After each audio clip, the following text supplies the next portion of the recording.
बिस्मिल्लाहिर्रहमानिर्रहीम। अस्सलाम वालेकुम स्टूडेंट्स। और हम लोगों ने बायोएनर्जेटिक्स चैप्टर 6 जो है वो एमडी कैट का जो है वो स्टार्ट किया हुआ था। उसमें हम लोगों ने फोटोसिंथेसिस पढ़ लिया था और हमारे पास जो है वो सेलुलर रेस्पिरेशन जो है वो हमने स्टार्ट किया हुआ था। उसमें हम लोगों ने ग्लाइकोलाइसिस पढ़ लिया था, ऑक्सीडेशन ऑफ पायरुविक एसिड हम लोगों ने पढ़ लिया था। मैं उसको थोड़ा सा रिवाइज़ करता जाऊँगा। उसके बाद हमारा बेसिक टॉपिक जो आज का होगा वो हमारे पास है क्रैब साइकिल, और देन हम स्टार्ट करेंगे इलेक्ट्रॉन ट्रांसपोर्ट सिस्टम। ओके, तो ग्लाइकोलाइसिस मैं रिवाइज करता जाता हूँ। ग्लाइकोलाइसिस की अगर हम बात करते हैं तो हम लोगों ने लास्ट टाइम पढ़ा था कि एक्चुअल में break down of glucose molecule into 2 pyruvic acid, ठीक हो गया।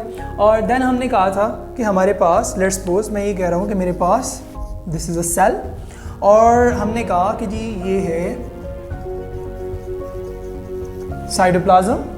नाउ साइटोप्लाज्म में हमने कहा कि जी सेलुलर रेस्पिरेशन में जो ग्लाइकोलाइसिस है यानी break down of glucose into 2 pyruvic acid, break down of glucose into 2 pyruvic acid is actually occur in the cytoplasm, ठीक हो गया। तो सीरीज ऑफ स्टेप था जिसमें हमने पढ़ा था कि हमारे पास glucose is converted into glucose 6 phosphate, then fructose 6 phosphate, then fructose 1,6 bis phosphate. वो फर्दर ब्रेक डाउन होता है DHAP और G3P के अंदर। G3P फर्दर कंटिन्यू होता है 1,3 bis phospho, 3 phospho, then 2 phospho, then phosphoenol pyruvate and then pyruvate, ठीक है। अच्छा, अब ये हमारे पास वो जो पायरुविक एसिड यानी पायरुवेट जो है वो बन गया।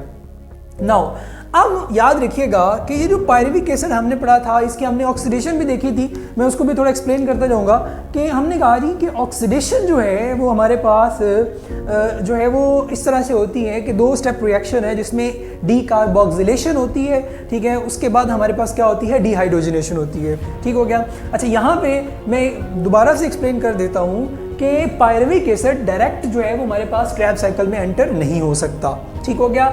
अच्छा, जो पायरुविक एसिड है it actually converted into acetyl co. अक्सर यहाँ पे एंट्री टेस्ट में या स्टूडेंट कंफ्यूज हो जाते हैं कि सर जो पायरुविक एसिड है, क्या पायरुविक एसिड माइटोकॉन्ड्रिया, ये हमारे पास माइटोकॉन्ड्रिया है,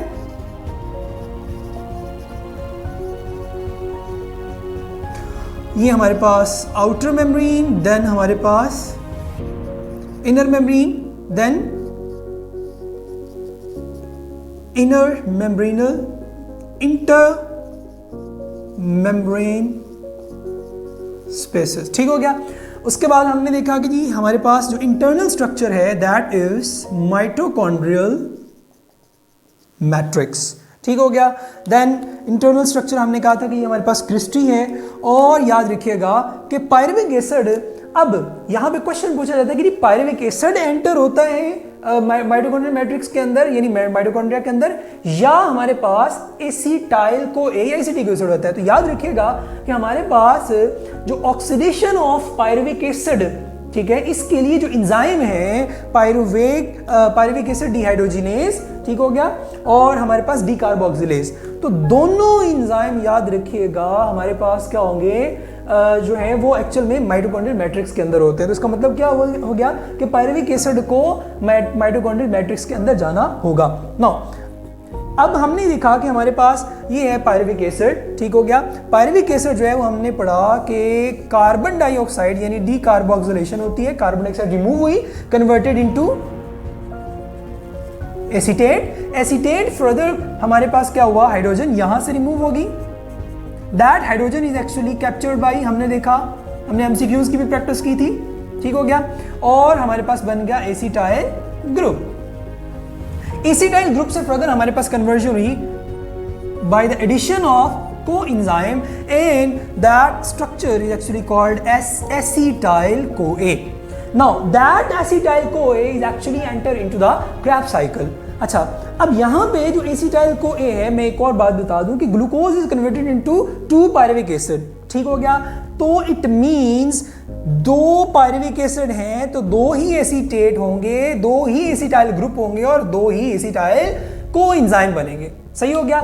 नाउ अब ग्लाइकोलाइसिस साइटोप्लाज्म में हो रही है, oxidation of pyruvic acid mitochondrial matrix में। नाउ अब जो हमारे पास एसिटाइल को ए है, याद रखिएगा ये मूव करता है ठीक है, टूवर्ड द क्रैब साइकिल। तो एक्चुअल में क्रैब साइकिल कहाँ हो रहा है? माइटोकॉन्ड्रियल मैट्रिक्स के अंदर। कहाँ हो रहा है हमारे पास? माइटोकॉन्ड्रियल मैट्रिक्स के अंदर। समझ आ गई इस बात की? ये लास्ट टाइम एमसीक्यू भी आ चुका हुआ है। इससे रिलेटेड एक और एमसीक्यू भी आ चुका हुआ है कि जी the enzyme those are involved in Krebs cycle will be found in, कहाँ होगा हमारे पास? माइटोकॉन्ड्रियल मैट्रिक्स में। अक्सर स्टूडेंट यहाँ पे कंफ्यूज करते हैं कि जो हमारे पास कैल्विन साइकिल है, ठीक है, अब कैल्विन साइकिल फोटोसिंथेसिस का पार्ट है जो हमने पीछे पढ़ा। Calvin cycle is actually occur in the stroma, chloroplast का जो इंटरनल स्ट्रक्चर था। यहां पे है माइटोकॉन्ड्रियल मैट्रिक्स। तो don't mix Krebs cycle with the Calvin cycle. समझ आ गई इस बात की? हमने अदर नेम्स भी देखे थे। सही हो गया ना? अब अगर हम बात करते हैं क्रैब साइकिल की, तो याद रखिएगा, मैं एक और बात भी यहां पे बताता चलूं कि ऑक्सीडेशन ऑफ पायरुविक एसिड को हम एक और नाम भी देते हैं और इसे हम क्या देते हैं? Linked reaction.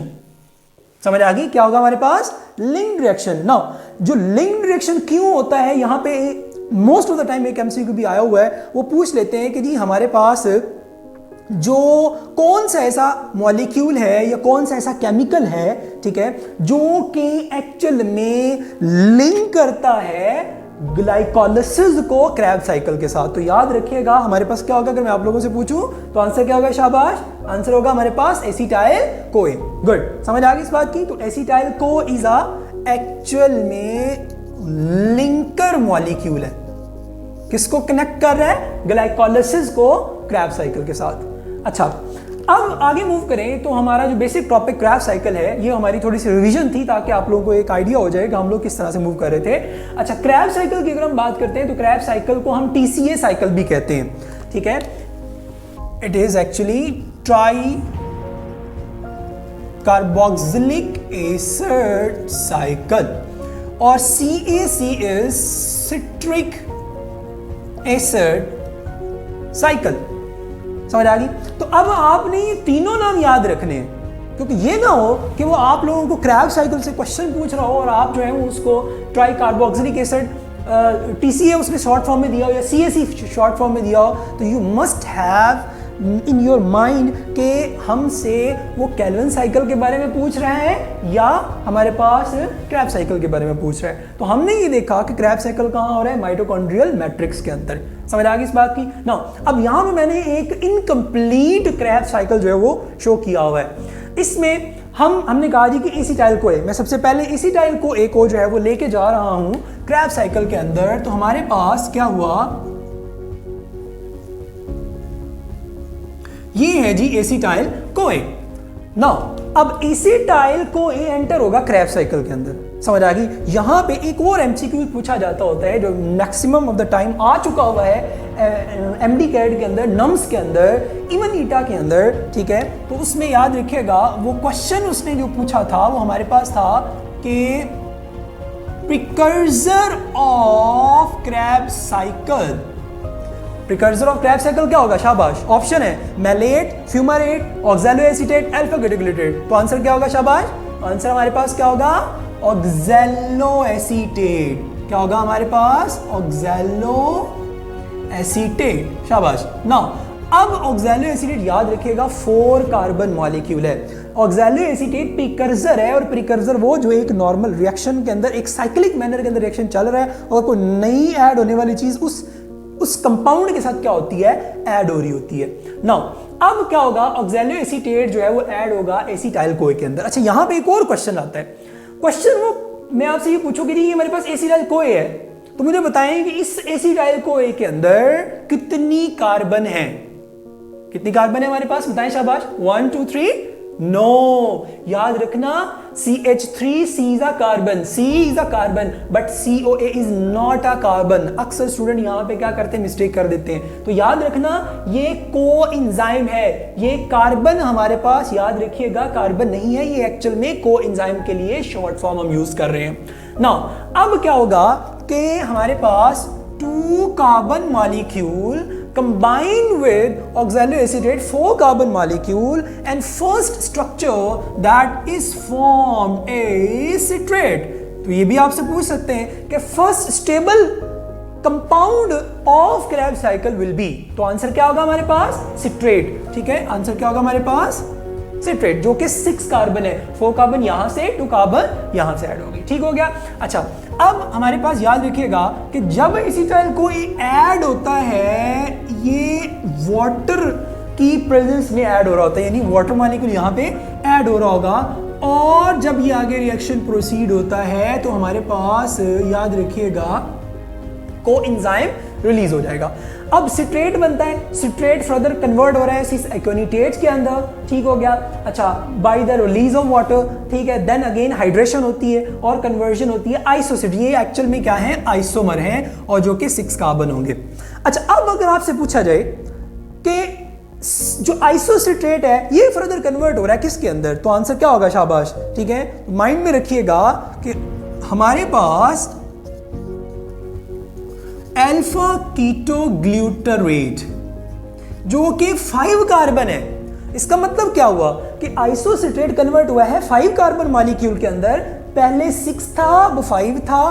कार्बन क्या हुई, रिमूव हुई। कार्बन रिमूव हुई किस फॉर्म के अंदर, in the form of carbon dioxide. और साथ में क्या होता है हमारे पास यहाँ पे NAD हाइड्रोजन भी साथ रिलीज हो रहा होता है, और हमारे पास क्या बना देगा, NADH। मैं साइकिल को कंप्लीट करता हूं, फिर हम डिटेल में नंबर ऑफ MCQ जो कि रिपीटेड टाइम आ चुके हुए हैं, एक्सपेक्टेशन है कि आ सकते हैं, ठीक है, उनको हम देखेंगे। आपको आइडिया हो जाएगा कि हमारे पास किस किस तरह से MCQ जो है वो यहाँ से उठाए जाते हैं। ये बहुत आसान टॉपिक भी और बहुत ट्रिकी टॉपिक भी है, समझ आ गई इस बात की। तो इससे बहुत ट्रिकी क्वेश्चन जो है वो नॉर्मली बनते हैं। अच्छा, अब अल्फा कीटोग्लिसरेट जो हमारे पास 5 कार्बन मॉलिक्यूल है, इसका मतलब क्या हो गया, 5 कार्बन। अब क्या होगा, अल्फा कीटोग्लिसरेट कन्वर्ट होता है सक्सिनाइल को के अंदर, और इसका मतलब क्या हुआ कि हमारे पास सक्सिनाइल को कितने कार्बन है, 4 कार्बन है। अब क्या हो गया, इसका मतलब है एक कार्बन अगेन रिलीज हुई, that carbon in the form of carbon dioxide and NAD to form NADH। समझ आ गई, क्या हो जाएगा हमारे पास, NADH। नाउ सक्सिनाइल को फर्दर कन्वर्ट हो रहा है किसके अंदर, सक्सिनेट के अंदर। अब ये 4 कार्बन है, ये भी 4 कार्बन है, बट डिफरेंस क्या होगा कि यहां पे हमारे पास जो कोएंजाइम है क्या हो जाएगा, वो हमारे पास रिमूव हो जाएगा। कोएंजाइम क्या हो जाएगा, रिमूव। ठीक हो गया।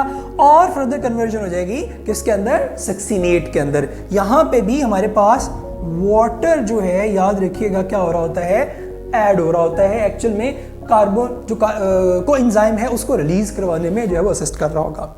अच्छा, अब यहाँ पे एक और रिएक्शन होता है जो आप लोगों को बहुत ज़्यादा दिमाग में रखना है, और वो क्या है कि जब सक्सिनाइल से सक्सिनेट बन रहा होता है तो उस सूरत में हमारे पास GDP फॉस्फेट फॉर्मेशन होती है GTP की, और GTP फर्दर कन्वर्ट हो रहा होता है GDP की अंदर और फॉस्फेट यानी इनऑर्गेनिक फॉस्फेट के अंदर। और ये जो फॉस्फेट जैसे कन्वर्ट हो रहा होता है तो याद रखिएगा हमारे पास ADP से क्या बन रहा होगा, ATP। समझ आ गई इस बात की।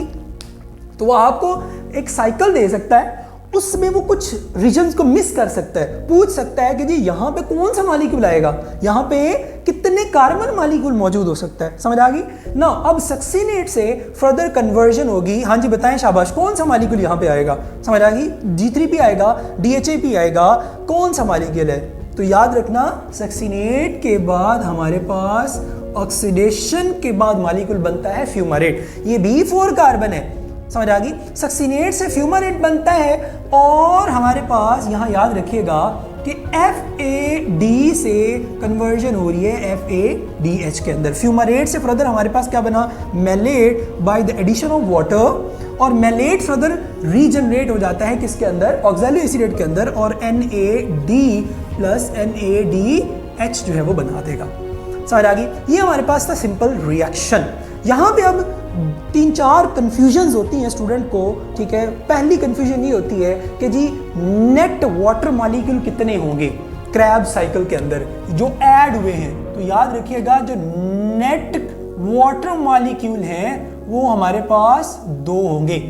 समझ आ गई इस बात की। 2 कहां पे होंगे, एक सिट्रेट फॉर्मेशन के अंदर जो डायरेक्ट इन्वॉल्व हुआ, दूसरा जब हमारे पास फ्यूमारेट से मेलेट जो फॉर्मेशन हो रही होती, ये दोनों रीजन जो है वो याद रखिएगा। तो दो हमारे पास वाटर मॉलिक्यूल एक साइकिल के अंदर जो इन्वॉल्व हुए। अच्छा, यहां से एक और चीज भी पूछने वाली है। देखिए, हमने पढ़ा था ग्लूकोज से पायरुविक एसिड बने, दो मॉलिक्यूल बने, दो पायरुविक एसिड अगर दो एसिटाइल को में कन्वर्ट हो रहे थे, तो इसका मतलब क्या हुआ, एक ग्लूकोज से how many time the crab cycle will run. ठीक है, तो याद रखिएगा 2 time, because 2 molecules are added. अच्छा, स्टार्ट में मैंने आपसे कहा कि जो क्रैब साइकिल है, क्रैब साइकिल का अदर नेम है ट्राई कार्बोक्सिलिक एसिड साइकिल। फिर मैंने कहा citric acid cycle. First product 6 carbon molecule, because of this molecule it is called as citric acid cycle, CaC। दूसरा, अगर हम इसके फॉर्मूला की बात करते हैं सिट्रेट की, लेट्स सपोज मैं कह रहा हूं कि जी मेरे पास 1 2 3 4 5।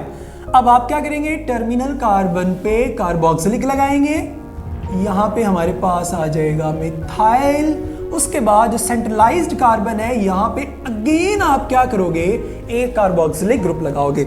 और अगर मैं इसको देखूं तो यहां यहां यहां 1 2 3 कितने कार्बोक्सिलिक है, 3 कार्बोक्सिलिक है। तो because of this citrate structural formula it has 3 carboxylic groups. Because of these 3 carboxylic group, it is called as tricarboxylic acid cycle। याद रखिएगा, tricarboxylic acid cycle। समझ आ गई इस बात की? तो अच्छा, ये भी पूछा जा सकता है फर्स्ट जो प्रोडक्ट है, ठीक है, वो कौन सी है? तो याद रखना सिट्रेट। प्रिकर्सर क्या है? ऑक्सैलोएसीटेट। समझ आ गई इस बात की? अच्छा, ये भी पूछा जा सकता है कि जो पहले प्रोडक्ट है उसमें कितने कार्बोक्सिलिक एसिड है? तो याद रखिएगा आंसर क्या होगा, हमारे पास 3 आंसर होगा। नाउ अब साइकिल हमारे पास कंप्लीट बन रहा है, मगर अब इसमें से जो ये नॉर्मल हमारा जो टॉपिक था, कॉन्सेप्ट था, अब इसमें से क्वेश्चन कैसे वो पूछ सकता है। अच्छा, यहां देखिएगा, गौर से सुनिएगा कि हमारे पास क्या हो रहा है, आइसोसिट्रेट से बन रहा है अल्फा कीटोग्लिसराइड। ऑक्सीजन रिलीज हो रही है और कार्बन डाइऑक्साइड निकल रही है। इसका मतलब क्या हुआ कि यहां पे क्या हुई है, डीकार्बोक्सिलेशन। क्या हुई हमारे पास, डीकार्बोक्सिलेशन। अच्छा, एक और चीज भी हुआ है, ये देखिए, NAD था, इसके पास हाइड्रोजन नहीं थी, बट आइसोसिट्रेट ने हाइड्रोजन दी और वो बन गया NADH। इसका मतलब है यहां हाइड्रोजन रिलीज हुई है, तो इसकी क्या हुई है, ऑक्सीडेशन। गुड, इसकी क्या हुई है हमारे पास, ऑक्सीडेशन। तो इसका मतलब क्या हुआ कि ये ऑक्सीडेटिव डीकार्बोक्सिलेशन हुई। पहले बड़ी बात, ठीक है, तो क्या हुई हमारे पास, ऑक्सीडेटिव डीकार्बोक्सिलेशन। इसी तरह अल्फा कीटोग्लिसराइड की बात करते हैं, ठीक है, यानी हम ये कह सकते हैं कि ये फर्स्ट ऑक्सीडेटिव डीकार्बोक्सिलेशन है। इसी तरह अल्फा कीटोग्लिसराइड से बना सक्सिनाइल कोए। जब अल्फा कीटोग्लिसराइड से सक्सिनाइल कोए बन रहा था, अगेन वो ये ऑक्सीडेटिव फॉस्फोरिलेशन हो रही थी। समझ आ रही, ऑक्सीडेटिव डीकार्बोक्सिलेशन। ठीक हो गया? ओके, नाउ सक्सिनाइल को ए से बना सक्सिनेट। अब यहां देखिएगा, सक्सिनेट से बना है फ्यूमारेट। समझ आ गई? ये बहुत इंपॉर्टेंट पॉइंट्स हैं। सक्सिनेट से क्या बना है, फ्यूमारेट। सक्सिनेट से बना फ्यूमारेट, क्या यहां कार्बन डाइऑक्साइड निकली? नहीं, 4 कार्बन यहां था, 4 कार्बन यहां है। इसका मतलब है यहां पे डीकार्बोक्सिलेशन नहीं हुई, बट यहां पे क्या हुई है हमारे पास, ऑक्सीडेशन हुई है। ऑक्सीडेशन किस चीज की, सक्सिनेट की। क्यों? क्योंकि यहां से हाइड्रोजन निकल गया है। ऑक्सीडेशन रिडक्शन की 3 तरह से हम डेफिनेशन करते हैं। ऑक्सीडेशन क्या होती है, addition of oxygen, removal of hydrogen, removal of electron. Reduction क्या होगी, addition of hydrogen, addition of electron, removal of oxygen. तो यहां से क्या हुआ हमारे पास, सक्सिनेट ने हाइड्रोजन रिलीज किया, इसकी क्या हो गई, ऑक्सीडेशन। इसका मतलब क्या हुआ कि यहां पे क्या हुई है, ऑक्सीडेशन। समझ आ गई इस बात की? अब ये बड़े तीनों बहुत इंपॉर्टेंट रीजंस हैं। अच्छा, वो पूछ सकते हैं कि पहली जो ऑक्सीडेटिव डीकार्बोक्सिलेशन थी वो कहां हुई? तो याद रखिएगा, when isocitrate is converting into alpha ketoglutarate for 6 carbon to 5 carbon, then again alpha ketoglutarate is converting into succinyl CoA, then again second D oxidative decarboxylation हमारे पास हो रही है। बट यहां पे सिर्फ ऑक्सीडेशन हुई है, डी कार्बोक्सिलेशन नहीं हुई। तो इसका मतलब क्या हुआ, एक क्रैब साइकिल चलता है तो उसमें दो रीजन्स ऐसे हैं जहां पे आपको अपने दिमाग में बिठाने वाली क्या चीज है, ऑक्सीडेटिव डी कार्बोक्सिलेशन के कहां हो रही है, पहली कहां हुई है जब आइसोसिट्रेट से अल्फा कीटोग्लिसराइड बना, नंबर 1। दूसरी कहां हुई जब अल्फा कीटोग्लिसराइड से सक्सिनाइल कोए बना, ठीक हो गया। और तीसरी ऑक्सीडेशन कहां हुई है हमारे पास, यहां पे। अच्छा, एक और ऑक्सीडेशन भी होती है, वो कौन सी हमारे पास, ये देखिएगा यहाँ पे, यानी यहाँ मेलेट हाइड्रोजन दे रहा है और क्या बना रहा है, NADH। नो, अब यहाँ पे हमारे पास ये रीजन्स याद रखिएगा। अब एक और एंगल से भी सवाल पूछ सकता है वो, और एंगल क्या है, वो ये है, अब देखें, वो कहता है कि NADH ने हाइड्रोजन ली किससे, तो याद रखिएगा पीछे आइसोसिट्रेट है, वो आपसे भी कंफ्यूज कर सकता है ना, आपको अल्फा कीटोग्लिसराइड दे सकता है, आपको सक्सिनाइल कोए दे सकता है, समझ आ गई। इसी तरह यानी आप ये कह सकते हैं कि NADH की जो रिडक्शन हुई है, उस रिडक्शन में जो हाइड्रोजन इन्वॉल्व है वो कहां से आया था, आइसोसिट्रेट से। इसी तरह सक्सिनाइल को ए जब बना और उससे पहले जो NADH बना उसमें भी हाइड्रोजन निकली, हाइड्रोजन ऐड हुई, वो हाइड्रोजन कहां से आई, अल्फा कीटोग्लिसराइड से। अब यहां पे देखिएगा वो कहता है सक्सिनेट से फ्यूमालेट बनी, यहां से हाइड्रोजन हुई, सक्सिनेट ने जो हाइड्रोजन रिलीज करनी है वो FAD ने एक्सेप्ट करनी है, यहां और यहां पे जो हाइड्रोजन रिलीज होनी है वो NAD ने रिमूव करनी है। यहां पे एक और बड़ा इंपॉर्टेंट MCQ जो बार बार रिपीट हो चुका हुआ है कि वो कहते हैं कि जी यूनिवर्सल जो एक्सेप्टर है हाइड्रोजन का वो कौन है, तो याद रखिएगा NADH है। हमने फोटोसिंथेसिस में भी पढ़ा था NADPH होता है जो यूनिवर्सल रिसेप्टर है, किस चीज का, हाइड्रोजन का। समझ आ गई इस बात की। नाउ अब क्या हो गया कि ये हमारे पास एक साइकिल जो कंप्लीट हो गया। अब ये पॉसिबल क्वेश्चन से जो बनते हैं, अब इससे हट के भी क्वेश्चन बन सकते हैं जो बड़े ट्रिकी सी हैं। अच्छा, अब देखिए जरा, मैं आपसे ये पूछता हूं कि मेरे पास, मैं एक सिंगल साइकिल की बात करूं, वन साइकिल, ठीक है, एक साइकिल में हाउ मेनी NADH फॉर्म्ड, कहा कितने बने, शाबाश 3 बने। याद रखिएगा कितने हमारे पास बन रहे हैं, 3 NADH। अब ये भी याद रखना है कि वो कहां बने, आइसोसिट्रेट से अल्फा कीटोग्लिसराइड सक्सिनाइल कोए, उसके बाद मेलेट से ऑक्सैलोएसिडेट के अंदर। समझ आ गई इस बात की। ये 3 पॉइंट्स आपने याद रखने हैं। पूछ सकता है पहला NADH कब बना, दूसरा NADH कब बना, तीसरा NADH कौन से मॉलिक्यूल में कन्वर्जन हुई, समझ आ गई। अच्छा, उसके बाद FADH बना कितने, 1, याद रखिएगा। अच्छा, एक और चीज भी बनी है, वो क्या है हमारे पास, ATP। गुड, क्या हमारे पास बना, ATP। तो एक साइकिल में हमारे पास 3 NADH, एक FADH और एक ATP बना। याद रखिएगा ये एक साइकिल है, ये एक कंप्लीट साइकिल है। अगर मैं बात करूं एक ग्लूकोज मॉलिक्यूल की, तो फिर क्या होगा, क्योंकि 2 पायरुविक एसिड बने थे, 2 एसिटाइल कोए आए थे, तो 2 एसिटाइल कोए जब रिएक्शन में ऐड होंगे क्रैब साइकिल में तो 2 दफा रिएक्शन चलेगा। इसका मतलब ये सारी चीजें क्या हो जाएंगी, डबल हो जाएंगी। तो NADH जो ग्लूकोज है उसमें कितने हो जाएंगे, 6, ठीक हो गया। अच्छा, FADH कितने हो जाएंगे हमारे पास, बताएं शाबाश, 2। ATP कितने हो जाएंगे हमारे पास, 2। समझ आ गई इस बात की, ठीक हो गया। अच्छा, इसके अलावा ये तो हमारे पास है आउटपुट, यानी जो हमें मिल रहा है, ठीक हो गया। अगर मैं आपसे पूछूं इनपुट क्या आपने लगाई, आउटपुट तो आपको मिल गई, इनपुट क्या हो सकती है, ठीक है। इनपुट क्या होगी, सिंपली अगर 6 NADH बने हैं तो भाई 6 NAD भी तो इन्वॉल्व हुए हैं ना। अगर एक साइकिल है इसका मतलब है NAD3 है, FAD 1 है, ADP 1 है। और अगर हम बात करेंगे ग्लूकोज के हवाले से तो क्या होगा, NAD पॉजिटिव 6, FAD पॉजिटिव 2, इसी तरह ADP 2, ठीक हो गया। अब ये हमारे पास आ गया जो एक नॉर्मल रिएक्शन में बन रहा है, ठीक हो गया। अच्छा, अब हमारे पास इसमें क्वेश्चन आपसे वो पूछ सकता है कि जी वाटर मॉलिक्यूल कितने ऐड हुए हैं। अब एक साइकिल में 2 वाटर मॉलिक्यूल ऐड हुए हैं, याद रखिएगा, समझ आ गई। तो एक साइकिल में कितने वाटर मॉलिक्यूल ऐड हो रहे हैं, 2। और एक ग्लूकोज से कितने वाटर मॉलिक्यूल ऐड होंगे, 4 नेट, याद रखिएगा। समझ आ गई इस बात की, ठीक हो गया। नाउ अब हमारे पास इससे वो क्वेश्चन पूछ सकता है, हमारे पास वो क्वेश्चन क्या हो सकते हैं कि जो हमारे पास ये लास्ट टाइम बल्कि आ भी चुके हुए हैं क्वेश्चन, ठीक है। उसमें क्वेश्चन हमारे पास ये है कि अगर मैं आपसे ये कहूँ कि हमारे पास जो ग्लूकोज है, ठीक हो गया, अगर मैं ये कहूं कि मेरे पास 3 ग्लूकोज के मॉलिक्यूल हैं, ठीक हो गया, हम सिर्फ क्रैब साइकिल को फोकस करेंगे, याद रखना। अगर मैं ये कहूं कि मेरे पास 3 ग्लूकोज के मॉलिक्यूल हैं तो क्रैब साइकिल में कितने FADH बनेंगे? बताएं शाबाश, कितने FADH बनेंगे? एक ग्लूकोज से कितने बन रहे थे? 2। एक ग्लूकोज से कितने बन रहे थे हमारे पास? 2 FADH। इसका मतलब क्या हो गया कि 3 ग्लूकोज होंगे तो कितनी दफा क्रैब साइकिल रन होगा? कितनी दफा होगा शाबाश? 2 टाइम। अगर एक दफा हो रहा है तो 3 ग्लूकोज, इसका मतलब है वो 6 टाइम रन होगा। और अगर वो 6 टाइम रन होगा तो हमारे पास क्या होगा?